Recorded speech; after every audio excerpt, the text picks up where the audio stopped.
Assalamualaikum warahmatullahi wabarakatuh. Selamat pagi anak-anakku sekalian. Sebelum Pak Guru akan menjelaskan tentang kepemilikan, terlebih dahulu kita absen dulu ya.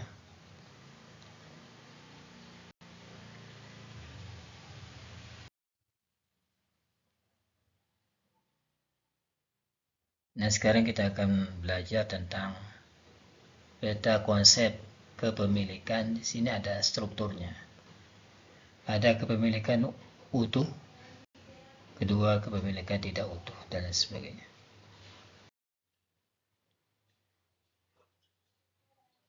Nah, di sini kita akan belajar tentang kepemilikan atau milkiyah.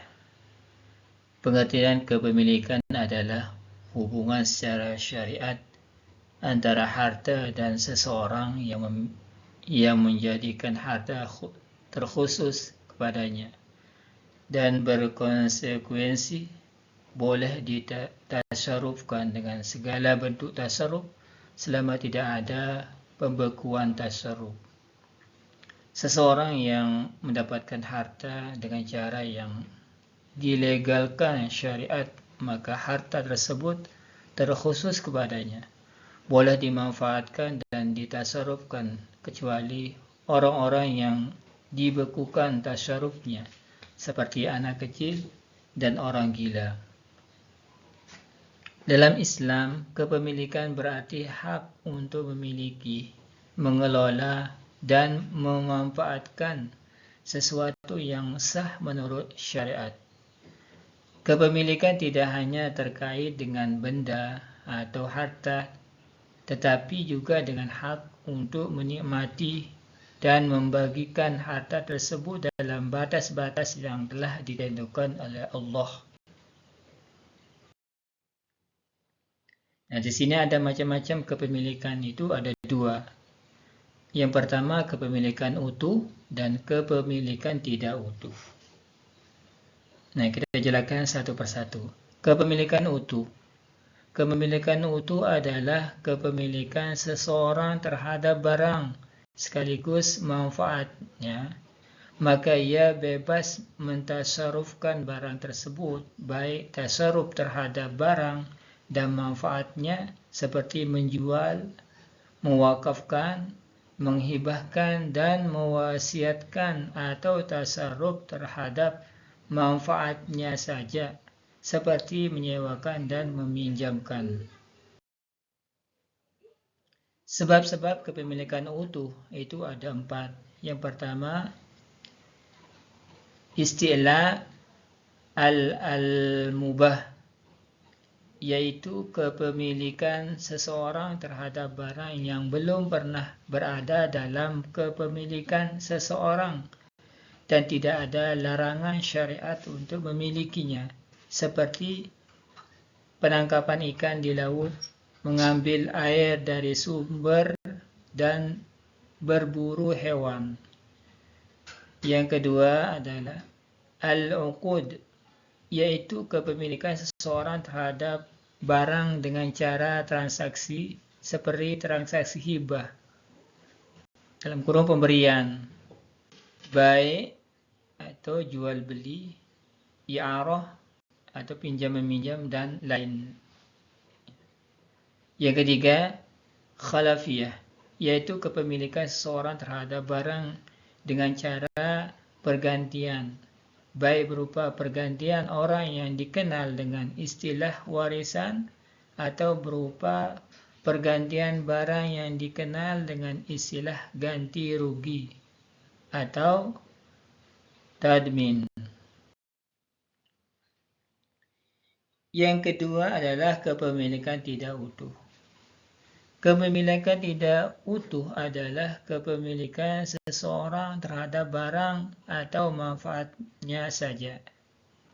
Di sini ada kepemilikan barang. Kepemilikan barang adalah kepemilikan seseorang terhadap barangnya saja, yakni barangnya ia miliki, sedangkan manfaatnya milik orang lain. Seperti Ahmad berwasiat kepada Yasir untuk menempati rumah Ahmad selama Yasir hidup. Jika Ahmad meninggal, maka kepemilikan rumah atau barangnya saja berpindah kepada ahli waris Ahmad dengan sistem warisan. Sedangkan manfaat rumah milik Yasir selama hidup dengan sistem wasiat.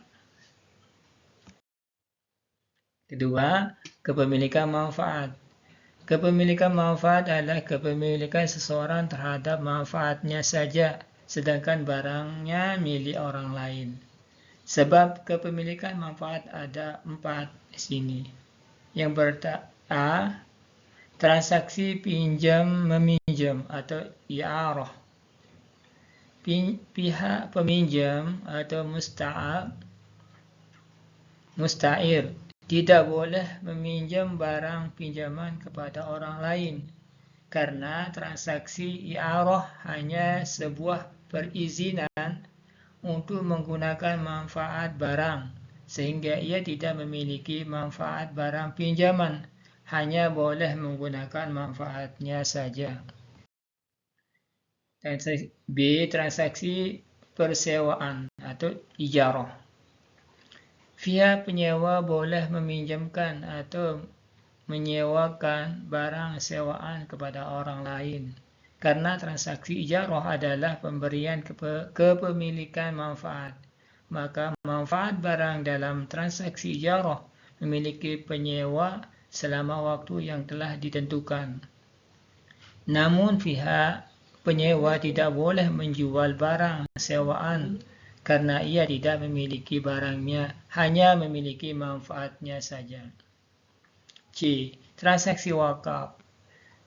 Pihak mauquf alaih atau penerima wakaf boleh menggunakan barang wakaf atau mempersilahkan orang lain untuk menggunakannya jika ada izin dari pihak maqif atau orang yang mewakafkan.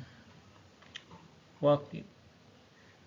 Karena wakaf adalah memberikan kepemilikan manfaat kepada mauquf alaih dengan cara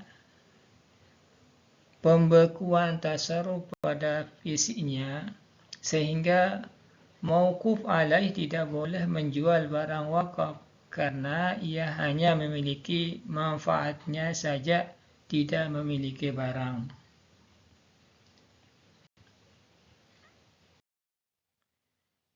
D. Transaksi wasiat manfaat. Seperti dalam contoh kepemilikan barang, selama Yasir hidup, manfaat rumah milik Yasir, sedangkan fisik rumah memiliki ahli waris Ahmad. Nah, bagian yang B, akad atau transaksi. Secara bahasa, akad itu adalah hubungan antara beberapa hal. Secara istilah, akad memiliki 2 makna, yakni makna umum dan makna khusus. Definisi akad secara umum adalah rencana seseorang untuk mengerjakan sesuatu baik atas dasar keinginan tunggal atau satu orang, seperti akad wakaf dan talak, atau butuh 2 keinginan atau 2 orang untuk mewujudkannya, seperti akad jual beli dan akad perwakilan. Adapun definisi akad secara khusus adalah ijab dan qabul dengan cara yang dilegalkan syariat dan berkonsekuensi terhadap barang yang menjadi objek akad, sehingga mengecualikan cara yang tidak dilegalkan syariat seperti kesepakatan untuk membunuh seseorang, maka tidak dinamakan akad. Nah, macam-macam akad di sini ada beberapa macam. Macam-macam akad berdasarkan objek akad ada 2. Yang pertama, aqdun malikun namanya, yaitu akad yang terjadi pada objek akad berupa harta. baik kepemilikannya dengan sistem timbal balik seperti akad baik atau jual beli, atau tanpa timbal balik seperti akad hibah pemberian dan akad qard utang fi utang. Kedua, aqdun ghairul malikiyun,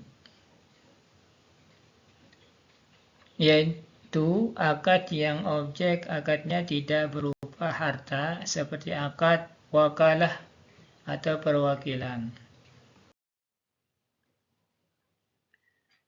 B. Macam-macam akad berdasarkan boleh ditinggalkan atau tidak. Itu ada dua. Akad lazim. Akad lazim yang tidak boleh digagalkan secara sepihak tanpa ada sebab yang menuntut untuk menggagalkan akad, seperti ada cacat dalam objek akad. Akad lazim tidak bisa batal sebab meninggalkannya salah satu atau dua pelaku akad, seperti akad ijarah atau persewaan dan akad hibah atau pemberian.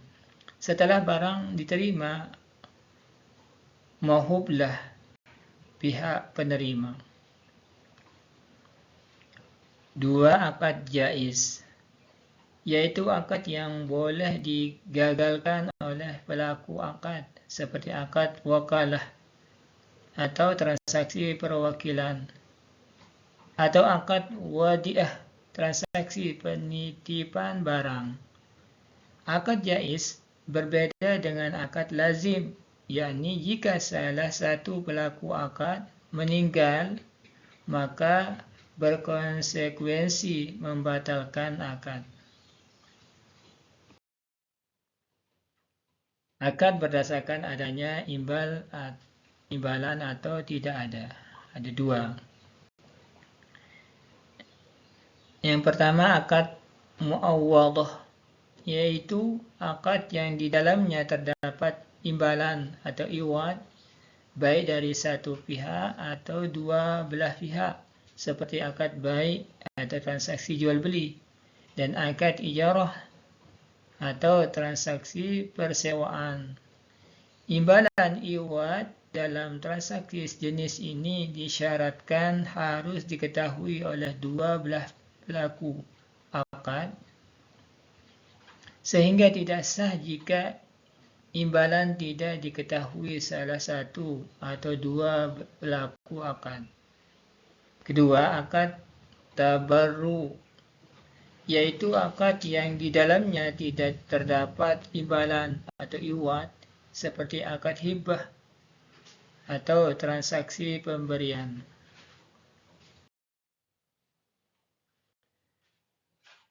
Macam-macam akad berdasarkan terpenuhi rukun dan tidaknya. Itu ada dua. Yang pertama, akad sahih, yaitu akad sahih adalah akad yang terpenuhi semua rukun dan syaratnya.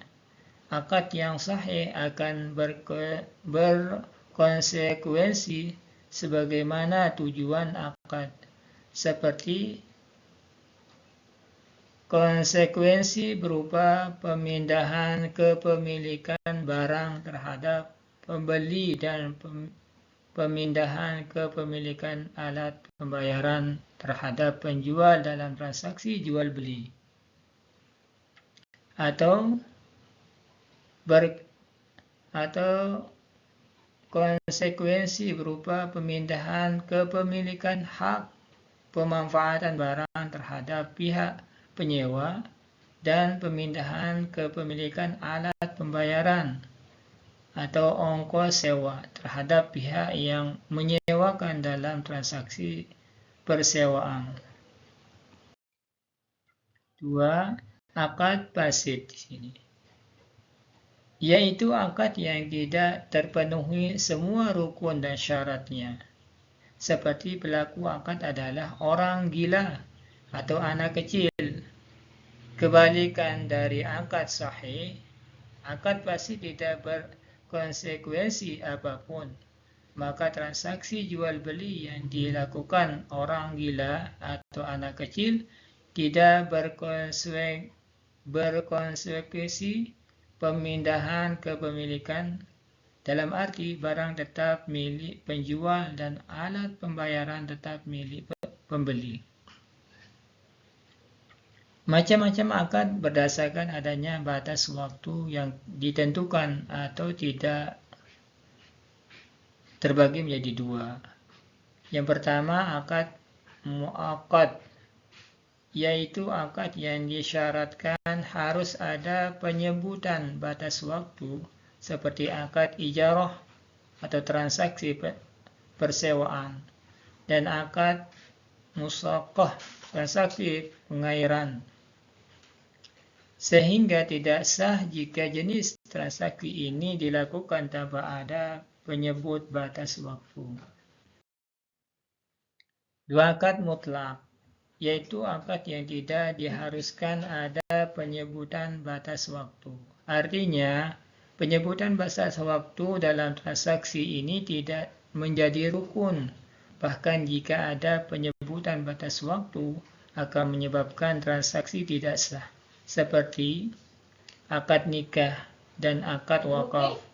Jika dalam transaksi ada penyebutan batas waktu, seperti saya menikahkan Ahmad dengan Fatimah dengan batas waktu 1 tahun, maka akad nikah batal.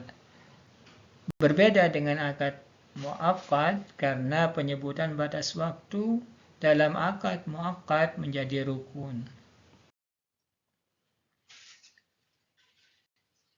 Sini ada yang kita bicarakan dengan ihya'ul mawad atau membuka lahan mati. Secara bahasa, ihya artinya membuat sesuatu menjadi hidup, sedangkan mawad secara bahasa adalah lahan yang mati. Adapun definisi ihya'ul mawad secara istilah adalah mengolah atau menghidupkan lahan yang mati atau lahan yang tidak bertuan dan tidak dimanfaatkan oleh seseorang. Hukum ihya'ul mawad adalah hukumnya sunnah. Maka setiap orang Islam dianjurkan menghidupkan lahan mati baik di daerah Islam atau selain daerah Islam. Cuma ini yang bisa saya sampaikan. Kalau ada kekurangan, mohon maaf. Wabillahi taufiq wal hidayah. Wassalamualaikum warahmatullahi wabarakatuh.